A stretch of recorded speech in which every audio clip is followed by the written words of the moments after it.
Olá, hoje daremos continuidade à nossa aula a respeito da teoria da empresa, tratando ainda da figura do empresário, continuando a partir da capacidade para ser empresário. No artigo 972 do Código Civil, há a expressa previsão de que podem exercer a atividade de empresário os que estiverem em pleno gozo da capacidade civil e não forem legalmente impedidos. Perceba-se que existem dois núcleos neste artigo: os que estiverem em pleno gozo da capacidade civil e, um segundo, não forem legalmente impedidos. Começando pelo primeiro núcleo. Por que exige o legislador que, para ser empresário, haja necessidade do sujeito estar no pleno gozo da sua capacidade civil? Todo empresário, como já vimos, exerce profissionalmente uma atividade econômica, e toda a atividade econômica tem intuito lucrativo, e todo intuito lucrativo pressupõe a assunção de riscos. Não existe atividade econômica sem riscos. Logo, o sujeito, para poder pôr o seu patrimônio pessoal sob risco, deve ter a sua plena capacidade civil. Aquele relativamente incapaz ou absolutamente incapaz não pode ser empresário exatamente porque há uma incompatibilidade entre a lógica da proteção ao patrimônio do incapaz e, de outro lado, do exercício da atividade econômica sob risco. O segundo núcleo trata exatamente da situação daqueles que forem legalmente impedidos. Em outras palavras, mesmo que plenamente capaz, pode o legislador, como o faz, inclusive, proibir que certas pessoas exerçam a atividade como empresário, uma questão de opção legislativa. E nesse caso devemos distinguir proibições e limitações. Proibições são de cunho geral, ou seja, o sujeito não pode ser empresário. Não importa onde, fazendo o que, qual atividade, ele tem uma situação de incompatibilidade por parte do legislador de ser empresário concomitantemente com alguma outra situação, como por exemplo de ser servidor público federal, o qual está expressamente proibido de participar de gerência ou administração de sociedade privada, personificada ou não personificada, exercer o comércio, exceto na qualidade de acionista, cotista ou comanditário. Ou seja, o servidor público federal não pode ser ele o titular da atividade, empresário individual, pessoa física, exercendo diretamente a atividade, nem mesmo ser administrador de sociedade empresária. E nesse caso, uma situação de impedimento de ser administrador, uma outra proibição. Nada impede, todavia, que ele seja sócio de uma sociedade. Meramente investidor, alguém que aporta recursos numa sociedade, sem estar ele à frente das decisões do negócio, não há nenhum tipo de proibição ou impedimento. Regra similar temos na Lei da Organização da Magistratura Nacional, a LOMAN, no que diz respeito aos magistrados, que também são vedados de exercer o comércio ou participar de sociedade comercial, inclusive de economia mista, exceto como acionista ou cotista. Ou seja, novamente, ele não está impedido de ser sócio, ele está impedido dele ser o titular da atividade, ou empresário, ou ainda de participar da administração do negócio, estar à frente das decisões do negócio. Meramente investidor, não há nenhum tipo de problema. Uma terceira situação, apenas a título exemplificativo, dentre várias outras existentes na lei, é a situação do falido, enquanto não julgadas extintas suas obrigações. A Lei de Falências, a Lei 11.101 de 2005, em seu artigo 102, expressamente prevê que o falido fica inabilitado para exercer qualquer atividade empresarial, a partir da decretação da falência e até a sentença que extingue suas obrigações, respeitado o parágrafo 1º do artigo 181 desta lei. Em outras palavras, o falido, para ser falido, era empresário. Um empresário que, digamos, não deu certo. Alguém que, em razão das dificuldades do exercício da sua atividade econômica, acabou tendo sua falência decretada. Com a falência, perde ele a administração dos seus bens. Neste caso, serão apurados os ativos deste empresário, os seus bens, transformado esse ativo em dinheiro para pagar o seu passivo, as suas obrigações. E, enquanto isso não acontecer, e enquanto, portanto, não se encerrar o processo de falência com a extinção destas obrigações, não pode este empresário falido voltar a ser empresário exercendo uma nova atividade econômica, assumindo novamente riscos no seu patrimônio, sem que, portanto, viole esta regra dentro da ideia que ele não tem mais a disposição dos seus bens. Não pode ele assumir riscos num patrimônio do qual não mais está sob a sua própria administração. No que diz respeito às limitações. Limitações distinguem-se das proibições porque têm um cunho restrito, ou seja, o sujeito até empresário pode ser, mas tem alguma restrição quanto, por exemplo, à pessoa, à localização, à atividade. Exemplos. Um deles é o médico. Médico, como já vimos, não é empresário. Médico, no exercício profissional da sua atividade de prestação de serviços médicos, é médico, outra profissão. Todavia, nada impede que este médico exerça também uma outra atividade econômica de forma paralela. Exemplo, ser ele o titular de uma loja de roupas no shopping. Neste caso, será ele também empresário, médico, enquanto estiver prestando serviços médicos. E, à frente da sua atividade de compra e venda de roupas, neste caso ele não está atuando como médico. Neste caso, ele está atuando como empresário. Ou seja, simultaneamente teria ele duas profissões. E não há nenhum tipo de proibição ou impedimento para isso. Todavia, não poderia o médico ter como atividade econômica o exercício de compra e venda de medicamentos, ou seja, explorar uma farmácia. Por uma questão lógica, além da expressa limitação prevista, portanto, na lei, em relação a isso, a lógica é de que o médico, ao receitar medicamentos, não poderia, de outro lado, tentar beneficiar-se da venda desses mesmos medicamentos, até por uma questão de saúde e segurança pública. Dando continuidade, o que aconteceria com relação ao exercício da atividade econômica por pessoa legalmente impedida de ser empresário? No artigo 973 do Código Civil, expressamente se prevê que a pessoa legalmente impedida de exercer atividade própria de empresário, se a exercer, responderá pelas obrigações contraídas. Não se trata propriamente de uma sanção. Se diz um tanto quanto óbvio de que, mesmo que ele esteja impedido de ser empresário, se assim exercer violando essa proibição, não poderia ele usar esta irregularidade em seu próprio benefício. Ou seja, todas as obrigações que ele porventura assumir nesta qualidade são válidas e poderão ser dele exigidas, sem prejuízo das sanções pelo exercício irregular da atividade.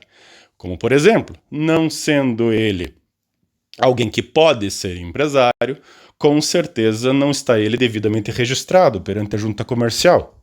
Não estando devidamente registrado perante a junta comercial, com certeza também não estará devidamente registrado perante a Receita Federal, não terá um CNPJ. E assim não terá ele condições de, por exemplo, emitir nota fiscal a respeito das vendas das suas mercadorias, do serviço que prestar.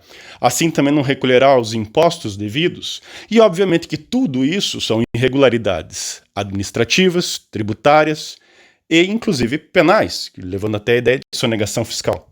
Portanto, todas as obrigações próprias do empresário continuariam sendo dele exigidas, mesmo sendo ele impedido de ser empresário.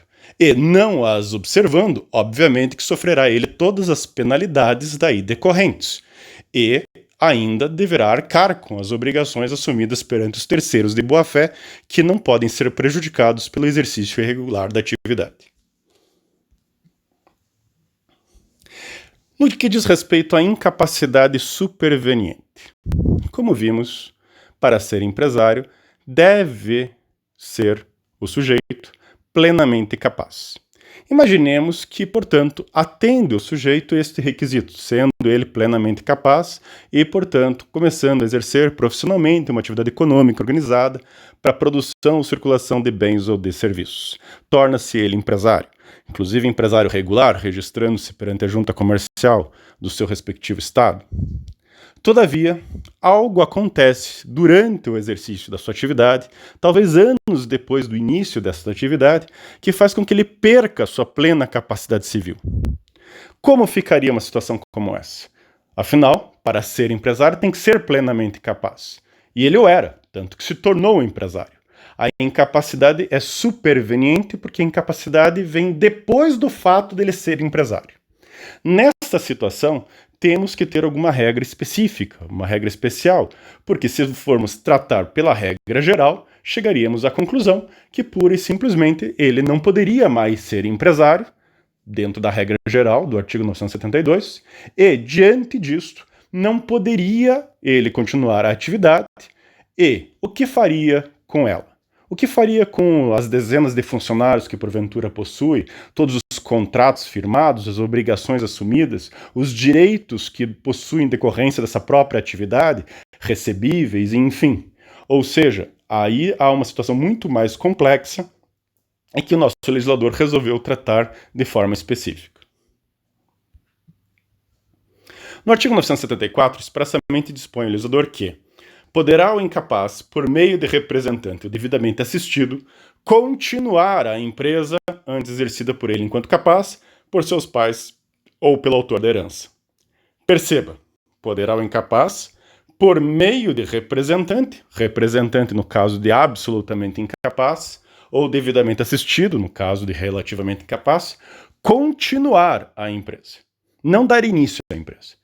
Começar uma atividade não é possível ao incapaz. O que a lei permite aqui, como uma exceção, é a continuidade da empresa, continuidade da atividade econômica organizada para produção e circulação de bens ou de serviços. Lembrando, empresa é a atividade exercida.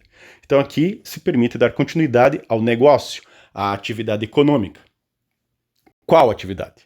Aquela que antes era exercida por ele mesmo enquanto capaz, no caso de perda da plena capacidade civil, por qualquer uma das hipóteses que a lei prevê, ou ainda no caso de sucessão, que é uma situação diversa, mas cujo problema é muito similar e por essa razão o legislador deu a mesma solução. Ou seja, neste caso, digamos que os pais, ou o pai, ou a mãe de um sujeito que é incapaz, seja porque é menor de idade ou por qualquer outra razão, é este pai ou mãe empresário, exercendo direta e pessoalmente a atividade econômica, e essa pessoa vem a falecer, deixando como seu único herdeiro o incapaz. Neste caso, ele poderia dar continuidade à atividade que antes era exercida por seus pais, ou pelo autor da herança. O autor da herança é o falecido, não necessariamente os seus pais. Qualquer pessoa que venha a falecer, deixando por herança, testamento, enfim, a um incapaz, todo um conjunto patrimonial organizado para o exercício da atividade econômica. Nesse caso, se permite a continuidade. E por que se permite a continuidade e não o início da atividade? É um tanto quanto óbvio que quando você vai começar do zero uma atividade econômica, o risco é muito grande. Ninguém, por mais que faça um planejamento, que faça um estudo, tem certeza que o negócio dará certo. É uma aposta que pode ou não dar. Quando falamos numa atividade econômica já sendo exercida, nós não estamos mais falando necessariamente de uma aposta no escuro. Nós já sabemos como ela se comporta, nós temos um histórico, nós sabemos se há clientela, se há receita, se há bons resultados, se convém a continuidade. O risco, nesse caso, é muito mais fácil de mensurar e de se assumir ou não. De qualquer forma, essa permissão de continuidade da atividade não é automática. No parágrafo 1º desse mesmo dispositivo, prevê que, nos casos deste artigo, precederá a autorização judicial após exame das circunstâncias e dos riscos da empresa, bem como da conveniência em continuá-la, podendo a autorização ser revogada pelo juiz, ouvidos os pais, tutores ou representantes legais do menor ou do interdito, sem prejuízo dos direitos adquiridos por terceiros. Ou seja, a continuidade não é automática, depende de prévia autorização judicial. Deverá haver um pedido de alvará judicial para permitir ao incapaz, devidamente representado ou assistido, dar continuidade à atividade econômica. E o juiz, para autorizar esta continuidade, o fará analisando as circunstâncias e os riscos da empresa, os riscos da atividade econômica. Dentro daquilo que acabei de mencionar, de que você tem todo um histórico, você tem toda uma realidade que pode ser objeto de mensuração, de análise, para verificar se sim é conveniente ao incapaz, e o ponto de vista é sempre da conveniência ao incapaz, dar continuidade a essa atividade ou não. Digamos que a atividade econômica é de um risco muito elevado, que a probabilidade de gerar muito mais prejuízos do que resultados positivos é grande.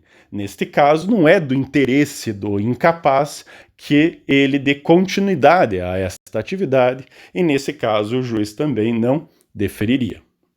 Ou ainda também deverá o juiz analisar a conveniência em continuá-la. Não só uma questão de risco, mas dentro das circunstâncias do caso concreto, se porventura é ou não conveniente do ponto de vista do incapaz a manutenção dessa atividade econômica, em razão de diversos outros fatores. E essa autorização, uma vez concedida, pode ser revogada a qualquer tempo, até porque a empresa, a atividade econômica, é algo muito dinâmico. Pode ser que num determinado momento a análise do risco, da conveniência, seja pela manutenção da atividade e se autorize a continuidade. Todavia, em um momento posterior, por diversos fatores, inclusive externos, como crises econômicas, enfim, podem fazer com que se entenda que não é mais conveniente ao incapaz que se dê continuidade à atividade. E, neste caso, essa autorização pode ser revogada. De qualquer forma, ainda temos um outro problema. A questão do risco. Não é porque se analisou o risco que ele desaparece. Não é porque o juiz analisou as circunstâncias e riscos da empresa que a partir de agora há uma segurança a respeito dos resultados que podem advir dessa atividade econômica. E, como vimos, a lógica por trás da exigência da plena capacidade civil para ser empresário está exatamente na possibilidade de se colocar o patrimônio sob risco, e algo que é incompatível com a proteção patrimonial dada ao incapaz. Por essa razão, no parágrafo 2º desse mesmo dispositivo, o legislador cria a figura de um patrimônio separado, digamos assim, uma reserva patrimonial de forma a garantir ao incapaz de que, se porventura tudo der errado, se porventura, por mais que tenha se feito uma análise a respeito da conveniência de se dar continuidade ao negócio, este negócio não venha a dar aquele resultado esperado, ao contrário, comece a dar prejuízos, uma forma de proteger uma parcela do patrimônio desse incapaz para não deixá-lo simplesmente sem nenhum tipo de proteção. E, nesse caso, prevê o parágrafo 2º que não ficam sujeitos ao resultado da empresa, não ficam sujeitos ao resultado da atividade econômica, vejam a empresa mais uma vez como sinônimo de atividade econômica, os bens que o incapaz já possuía ao tempo da sucessão ou da interdição, desde que estranhos ao acervo daquela, devendo tais fatos constar do alvará que conceder a autorização. Então, no caso de sucessão, onde o empresário falece, deixa aquela massa patrimonial organizada para o exercício da atividade ao seu herdeiro incapaz e se dá continuidade à atividade pelo incapaz.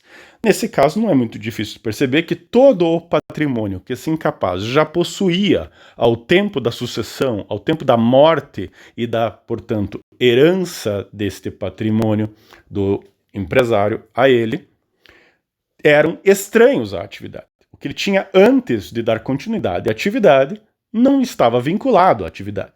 E, portanto, o risco da atividade recairá apenas e tão somente sobre os bens que ele recebeu por herança e aqueles vinculados à atividade e aqueles que o incapaz, agora exercendo a atividade econômica, porventura vier a adquirir. Ou seja, os bens futuros, aqueles que ele vier a adquirir no futuro, esses estarão sob o risco da atividade, até porque, pela própria lógica, provavelmente boa parte deles foram adquiridos com as receitas, os recursos advindos da própria atividade econômica. No que diz respeito à situação de incapacidade superveniente por uma questão de interdição, o sujeito era plenamente capaz e perde ele a sua plena capacidade civil, a lógica é a mesma. A diferença é que no momento que se der continuidade à atividade econômica, deverá se analisar aqueles bens que ele já possuía ao tempo da interdição, que estão vinculados à atividade econômica, ligados à atividade econômica, que compõem o seu estabelecimento, estes estarão sob o risco do negócio, sob o risco, portanto, de vir a responder pelas obrigações que vierem a ser assumidas a partir deste momento que se der a continuidade à atividade. Os bens que ele vier a adquirir depois também estarão vinculados ao risco. Portanto, somente aqueles que ele já possuía ao tempo da interdição e que não tinham nenhuma ligação com a atividade econômica, exemplo, a casa da sua residência, o veículo para o seu deslocamento pessoal, uma casa na praia onde ele passava as férias, bens que não têm nenhuma relação com a atividade econômica, estes bens, não responderão pelo risco da atividade. É uma forma de tentar criar aqui um equilíbrio entre, de um lado, permitir o exercício da atividade econômica pelo incapaz e, de outro lado, garantir-lhe pelo menos uma certa segurança de que nem todo o seu patrimônio ficará sob o risco do negócio.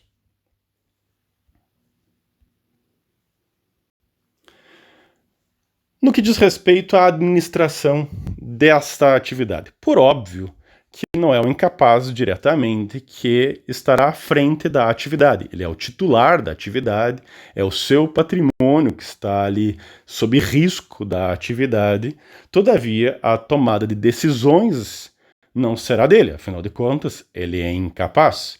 Se relativamente incapaz, poderá fazê-lo de forma assistida. Se absolutamente incapaz, necessariamente deve ele ser representado. E quem estará à frente desta atividade econômica, portanto, é o seu representante legal, no caso de absolutamente incapazes, ou, no caso do relativamente incapaz, ele estará à frente, mas devidamente assistido. Todavia, pode ser que o representante do incapaz ou assistente do incapaz não possam, por qualquer razão, ser empresário. Exemplo, ser uma daquelas pessoas que vimos estarem impedidas de serem empresários. E neste caso, obviamente, que não poderá ele ser o administrador da atividade, não poderá auxiliar o incapaz na administração do negócio. Neste caso, para que não se impeça a possibilidade da continuidade da atividade econômica pelo incapaz, nada impede que se nomeie, então, um ou mais gerentes, pessoas que apenas vão gerir a atividade econômica.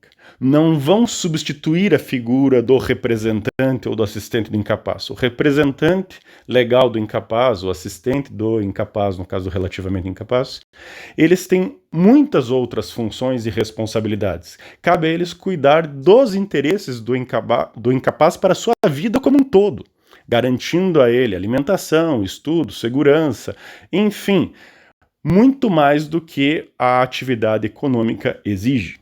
Então, neste caso, nada impediria que o representante ou assistente continue como tal, todavia nomeie-se uma outra pessoa apenas e tão somente para a administração da atividade econômica, essa figura chamada de gerente. Também permite a lei que, do mesmo modo, seja nomeado gerente em todos os casos em que o juiz entender ser conveniente. Não é, portanto, apenas e tão somente quando o representante ou assistente não puder ser empresário por força de lei, mas sempre que se entender conveniente isto. Exemplo: o representante legal não tem qualquer impedimento de ser empresário, mas tem ele as suas próprias atividades econômicas, tem ele uma outra função, tem ele um emprego, tem ele uma atividade que não lhe dará tempo para dedicar-se à atividade econômica do incapaz. Neste caso, melhor que se nomeie alguém que possa dedicar-se a isso do que ter alguém que não o fará. Nesse caso ainda, nomeando-se um gerente, esta figura do gerente responderá perante o incapaz pelos prejuízos que causará esse na gerência, na administração do negócio, obviamente que praticados por atos ilícitos, negligência, imprudência, imperícia ou mesmo dolo, ou seja, culpa lato sensu. Não pelos atos regulares da administração, afinal de contas, o risco é inerente ao negócio. Não é todo e qualquer prejuízo que, portanto, leva à responsabilidade daquele que administra o negócio. Mas se porventura demonstrar-se que há um comportamento culposo por parte do gerente, responderá ele perante o incapaz pelos danos que causar. Todavia, não é porque o gerente responderá que o representante do incapaz ou seu assistente também não responderá. Ambos responderão. O gerente pela má administração e o representante, porque, como vimos, cabe a ele zelar pelos interesses do incapaz, fiscalizar a administração, verificar o que está sendo feito com o patrimônio do incapaz e, portanto, se ele assim não o faz, poderá ele vir a responder pelos danos que concorrentemente causar ao incapaz. Percebam aqui que cada um responde pelas suas atribuições e nos limites dela. Portanto, se não se conseguir demonstrar nenhum comportamento culposo por parte do representante ou do assistente do incapaz, este não responderá, juntamente com o gerente, pelos ilícitos que o gerente praticar. Não há uma responsabilização objetiva, mas uma responsabilidade subjetiva pelo comportamento culposo de cada um.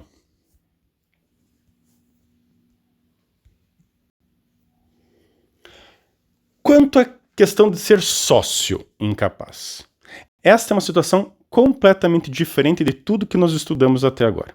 Por quê? Até agora falamos do empresário, a pessoa física que exerce profissionalmente uma atividade econômica organizada para a produção ou circulação de bens ou de serviços. Nós não falamos de sociedade e nem de sócio. Sócio não é empresário, porque não é ele que exerce a atividade econômica. Quem exerce a atividade econômica, quando falamos de uma sociedade personificada, é a sociedade. Ela, sociedade, plenamente capaz, pessoa jurídica não tem como ser incapaz, e, portanto, é ela que exerce a atividade. E, nesse caso, há um problema. Será que incapazes podem ser sócios? Bem, tudo leva a uma única questão. Novamente, risco. Há risco de ser sócio de uma sociedade? Nesse caso, o parágrafo 3º do artigo 974, o mesmo que trata da incapacidade superveniente, a partir de uma alteração do Código Civil feita em 1º de abril de 2011, através da Lei 12.399, incluiu um dispositivo que trata da figura do sócio incapaz. Fazendo uma crítica, foi colocado o dispositivo no lugar errado, sob um contexto completamente errado, porque não tem nenhuma relação com o caput do mesmo dispositivo, o artigo 974, não trata de incapacidade superveniente de empresário, que é o assunto do artigo 974, trata de um assunto completamente diverso, e dessa forma deve ser lido como algo independente, separado, sob pena de não se compreender a regra. Primeiro, lendo o dispositivo. O registro público de empresas mercantis, a cargo das juntas comerciais, deverá registrar contratos ou alterações contratuais de sociedade que envolva sócio incapaz, desde que atendidos de forma conjunta os seguintes pressupostos. Percebam, Registro público das empresas mercantis a cargo das juntas comerciais. As juntas comerciais, portanto, devem registrar, são obrigadas a registrar contratos sociais ou alterações, porque não precisa ser só no ato constitutivo, não precisa ser no nascimento da sociedade, pode ser que o ingresso do incapaz se dê posteriormente, mediante uma alteração no contrato social, a admissão de um sócio que seja incapaz. É uma imposição, deverá registrar, desde que atendidos os seguintes pressupostos. Percebam que aqui não se trata de incapacidade superveniente, porque pode ele constituir, incapaz, pode ele constituir diretamente do zero uma sociedade. Portanto, não é uma situação superveniente, é uma situação concomitante com a criação da própria sociedade. Primeiro, o sócio incapaz não pode exercer a administração da sociedade. Um tanto quanto óbvio, na medida em que ele não pode administrar nem a sua própria vida, não pode ele tomar decisões relativas ao seu próprio patrimônio. E nesse caso, como poderia administrar patrimônio de terceiro? Então, a disposição de que o incapaz não pode ser administrador é óbvia. A regra aqui colocada simplesmente reflete o que a antiga e clássica doutrina de direito empresarial tratava no que diz respeito a sócios incapazes de sociedade limitada. Por quê? Porque, com base no decreto 3.708 de 1919, já revogado, que era a antiga lei da limitada, previa-se a figura do sócio-gerente, que, por óbvio, se para ser sócio-gerente, antes tinha que ser sócio. E, nesse caso, se os administradores da sociedade limitada tinham que ser obrigatoriamente sócios, se admitisse incapazes como sócios, pura e simplesmente, poderíamos ter uma situação onde todos os sócios fossem incapazes, e nesse caso, alguém teria que ser o sócio gerente. E, portanto, a doutrina sempre disse que não poderia o incapaz ser o sócio gerente. E, portanto, alguém teria que ter plena capacidade civil. A partir do Código Civil, como vamos estudar quando tratarmos da sociedade limitada, atualmente podemos ter como administradores sócios ou não. Ou seja, não precisa ser sócio para ser administrador, não existe mais a figura do sócio-gerente. Portanto, essa regra, colocada expressamente na lei, passa a ser uma situação simplesmente óbvia, na medida em que não se permite ao incapaz ser administrador, nem do seu próprio patrimônio, muito menos do de terceiros. Pulemos para o inciso terceiro, que é mais óbvio ainda, que diz que o sócio relativamente capaz deve ser assistido e o absolutamente incapaz deve ser representado por seus representantes legais. Outro dispositivo que também é óbvio, na medida em que essa é a regra geral para a validade dos atos jurídicos praticados pelo incapaz. Se relativamente capaz, desde que devidamente assistido, se absolutamente incapaz, devidamente representado. Se não houvesse esse inciso terceiro, a interpretação não poderia ser diferente, porque essa é a regra geral prevista para a situação da incapacidade.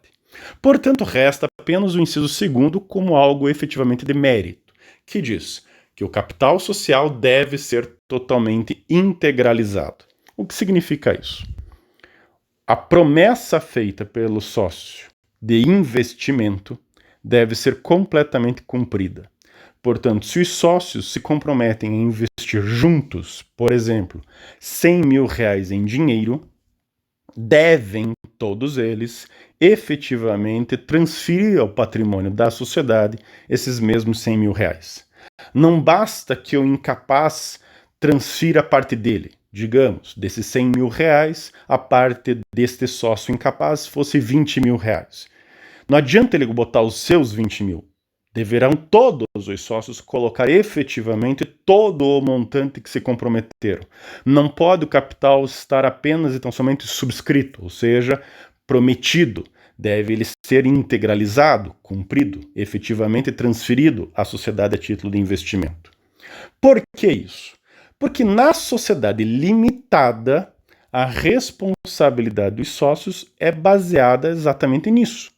Uma vez totalmente integralizado o capital, ou seja, uma vez que todos os sócios tenham feito o aporte de recursos que se comprometeram, prevê a lei que não tem mais os sócios responsabilidade por qualquer obrigação da sociedade, porque a obrigação dos sócios é solidária pela integralização do capital, ou seja, pelo montante que se comprometeram, e nada mais. Percebam que essa regra de limitação de responsabilidade exatamente excluiria o risco ao sócio do exercício da atividade pela sociedade, porque ele, sócio, não responderia pelas obrigações da sociedade da qual faz parte. E se ele não assume qualquer risco, não teria o porquê se impedir que o incapaz fosse sócio nessa hipótese. Porque o problema, como vimos, para o empresário incapaz é justamente o risco ao seu patrimônio. Mas sócio incapaz numa sociedade limitada, uma vez integralizado totalmente o capital, não teria risco ao seu patrimônio e, nesse caso, portanto, não teria qualquer tipo de lógica proibi-lo de ser sócio. Mas percebam aqui, em nenhum momento esse dispositivo fala da sociedade limitada. Fala em sociedade e gênero. E nesse caso nós temos um problema. Porque na sociedade anônima, a responsabilidade dos acionistas é limitada ao pagamento do preço das ações que eles subscreveram ou adquirir. Em outras palavras, não há uma solidariedade. Pago pelo incapaz o valor correspondente às suas ações, não teria ele qualquer risco mais, porque ele já pagou a sua parte. Nesse caso, não haveria lógica nenhuma exigir que o capital social de toda a sociedade anônima estivesse pago, quitado por todos os acionistas, simplesmente porque há um acionista incapaz.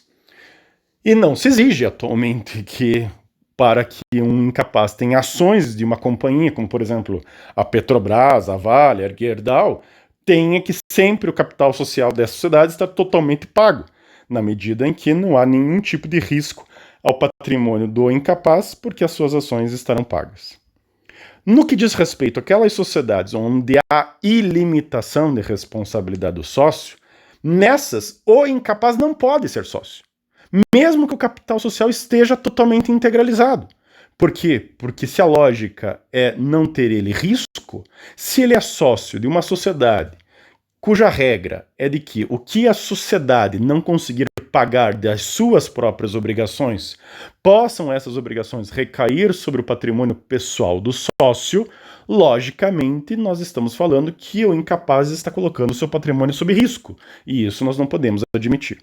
Por isso a crítica a esse dispositivo que faço, porque esta deveria ser a regra na sociedade limitada. Deveria esse dispositivo estar previsto no capítulo da sociedade limitada, e não numa regra geral no capítulo relativo à incapacidade superveniente do empresário, que não tem nada a ver com a figura do sócio e, portanto, nada a ver com a criação de uma sociedade com sócios incapazes. Era sobre isso que queríamos tratar hoje. Obrigado.